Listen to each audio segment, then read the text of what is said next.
Cordial saludo, tutor y compañeros.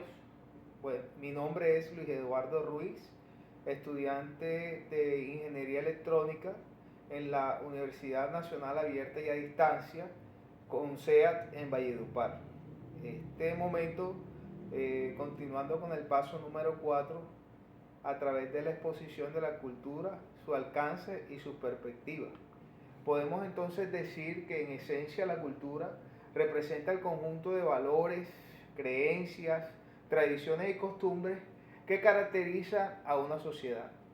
Estas representaciones culturales también exploran la diversidad y la riqueza de la cultura en nuestras vidas cotidianas. Entonces, teniendo en cuenta esto, podemos definir entonces que la cultura es un conjunto de rasgos distintivos, espirituales, materiales, intelectuales e incluso emocionales que caracterizan a una sociedad o a un grupo social. Dentro de esta representación, dentro de este conjunto de valores, podemos notar que para que la cultura sea cultura requiere unos elementos culturales.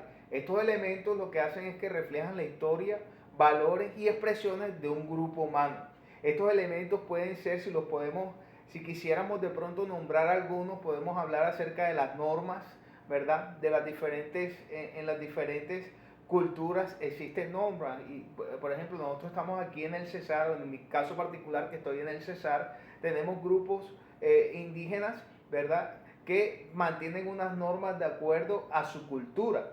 Es decir, que ellos tienen una forma establecida, ¿verdad? Para de pronto emitir un castigo, formalizar una boda. Tienen sus normas de acuerdo a su cultura. Tienen sus valores.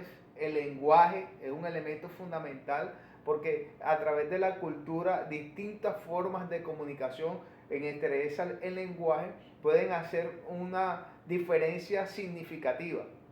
Las creencias, los símbolos, las artes y las tradiciones. Las artes expresadas a través de la música, la pintura y otras más, y las tradiciones que se vienen pasando de generación en generación.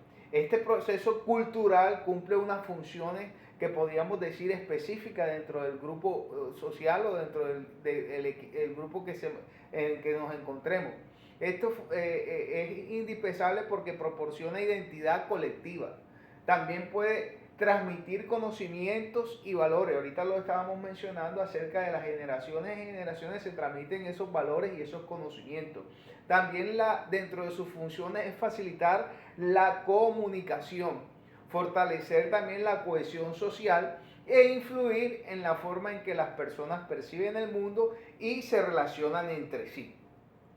Dentro de este proceso de cultura que mencionábamos ahorita, que se transmite de generación en generación, y pues esa transmisión es un aprendizaje, y dentro de eso entonces tenemos el término enculturación, que tiene que ver precisamente con eso, con el proceso a través del cual un individuo adopta las normas, valores y prácticas culturales de su entorno social, y esto es fundamental ¿para qué? Para el desarrollo de la identidad y la integración social. Entonces el proceso de enculturación es fundamental para que la cultura sea cultura, porque es el proceso por medio del cual un individuo aprende una cultura, y eso pues le facilita su comunicación y su interacción social con la comunidad en la cual está estableciéndose. Ahora, esta enculturación tiene un impacto fundamental y positivo dentro de la sociedad. ¿Por qué? Porque contribuye en la formación de la identidad individual y colectiva. Mantiene también el proceso de cohesión social, fomenta el sentido de pertenencia, es decir, cada persona no solamente aprende acerca de la cultura, sino que se apropia de ella y le da un sentido de pertenencia, un estilo de vida. Y por supuesto contribuye a la preservación de la cultura en la sociedad, pues dado que la enculturación es ese proceso de aprendizaje y se va transmitiendo de generaciones en generaciones, o de un individuo a otro, o de una sociedad a otra. Entonces este proceso de enculturación es fundamental para que la cultura sea cultura.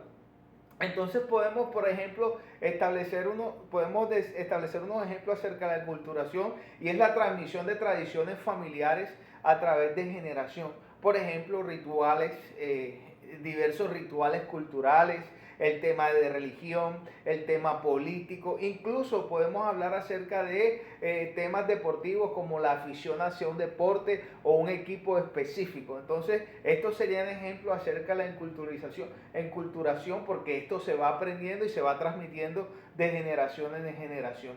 Este proceso entonces nos lleva a entender y a hablar acerca de un término o de una frase que hoy en día toma una relevancia interesante, que es la diversidad cultural.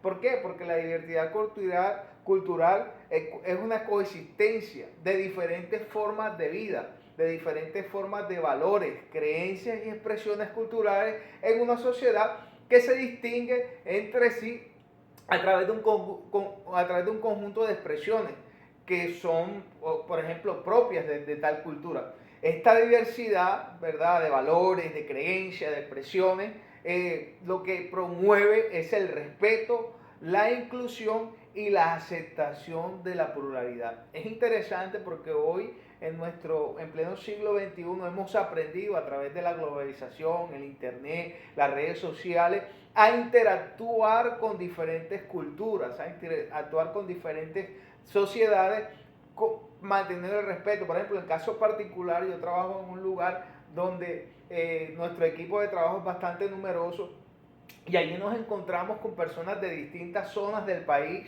de distintas regiones, con distintos pensamientos políticos, por ejemplo, con distinta cultura en cuanto a sus creencias. Algunos son cristianos, otros son católicos, algunos son ateos. Sin embargo, el respeto, la inclusión nos lleva a que podamos tener un ambiente laboral excelente, en donde podamos comunicarnos, donde no hay exclusión, sino que hay una inclusión en las diversas culturas que se maneja dentro del ámbito laboral. Es como la manera práctica, o como en lo particular estamos viviendo todo este tema de la diversidad cultural. Y esto es tan importante, la diversidad es tan importante, ¿por qué? Porque nos ayuda a preservar la identidad de las comunidades, de la sociedad, nos ayuda a preservar la identidad del individuo. También promueve la creatividad, porque a la medida que el mundo va evolucionando, las culturas se van evolucionando también, se van renovando y van siendo creativas. También fomenta el intercambio cultural, como lo mencioné hace un rato. Por ejemplo, en mi entorno laboral, tenemos diferentes personas de distintas regiones e intercambiamos. Por ejemplo, yo soy de la costa, hay otros que son del interior del país, otros son del sur del país, y bueno, interactuamos y hacemos intercambios culturales. Y estos cambios enriquecen a la sociedad al permitir la coexistencia, ¿verdad? La coexistencia armoniosa de diversas perspectivas y de diversas culturas. Creo que es una base fundamental que podamos entender este concepto de la diversidad cultural. Dentro de esa diversidad cultural hay ejemplos, por ejemplo, los festivales internacionales, las gastronomías tradicionales, las danzas folclóricas, las ceremonias religiosas, entre otras actividades o entre otras maneras de manifestar la cultura. Entonces, podemos también hacer una reflexión acerca de este tema de la cultura. ¿Por qué? Porque la cultura es una integración de conceptos culturales, y que su impacto en la sociedad actual revela la importancia cultural en la era moderna, sobre todo en este tiempo de conflictos en nuestro país, ¿verdad? La cultura, el ver en esa mesa de diálogo, por ejemplo, en el diálogo de paz que tuvo el presidente Juan Manuel Santos, y que actualmente existe una mesa de diálogos, vemos personas de distintas regiones, personas de distintas culturas dentro de nuestro propio país, interactuando para buscar un fin común, que al final es la paz entre todas las personas. Y también la cultura ayuda, ¿verdad? No solamente en lo político, sino que ayuda en todas las áreas de la vida, en todas las áreas de la vida. Entonces la invitación es que podamos entender, porque cuando entendemos las diferentes maneras de pensar, porque la cultura tiene que ver con pensamientos distintos, con formas o estilos de vida distintos, y cuando podemos entender ese proceso, podemos vivir en armonía, podemos vivir en comunidad. Entonces agradezco, compañeros y tutores, este espacio, y espero que todos pues tengamos éxito en nuestra actividad.